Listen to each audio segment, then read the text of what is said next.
This is a quick video that will provide you with some tips to make your iPad function better at home.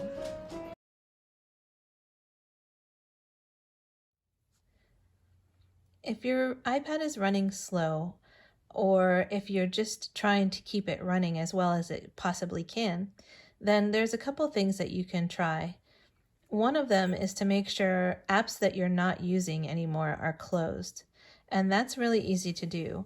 All you would do is go to the home button at the bottom of your screen, the circle, click it twice, and then any apps that are open still will appear. All you have to do to close them is to swipe them up, and those apps are closed. That should help your iPad run a little quicker. There are some things on your iPad that you will not want to change without the guidance of your teacher or your school's instructional technology coordinator, or ITC. One of those things is the VPN Global Protect. This keeps your iPad safe on a private network. But some of our apps change very quickly and need to be updated. Some of those apps might be Microsoft Teams or Canvas. To try to push an update on one of those apps, you would go to the app catalog and find it in alphabetical order. I'm going to try updating Stream. Even though it has the green installed button by it, I'm going to click that button again, and when the window pops up, I'm going to click Install.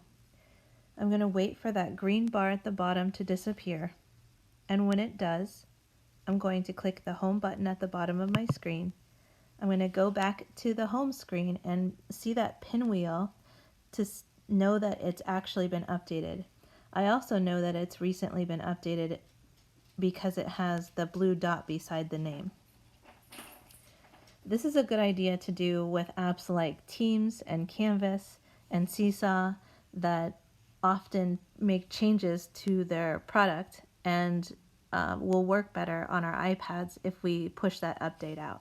Sometimes you might have to go through that process of clicking the install button twice before it will actually work, but that's a good thing to do if the app is acting a little glitchy or not behaving properly.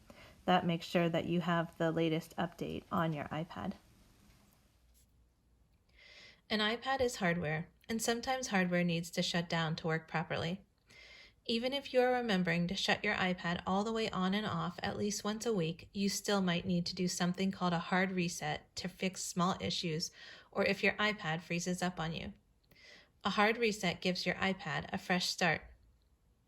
This technique clears the memory that apps and the iPad's operating system run in, but don't worry, you won't lose any of your saved information. It will still be safe. To perform a hard reset, you will need to use two hands.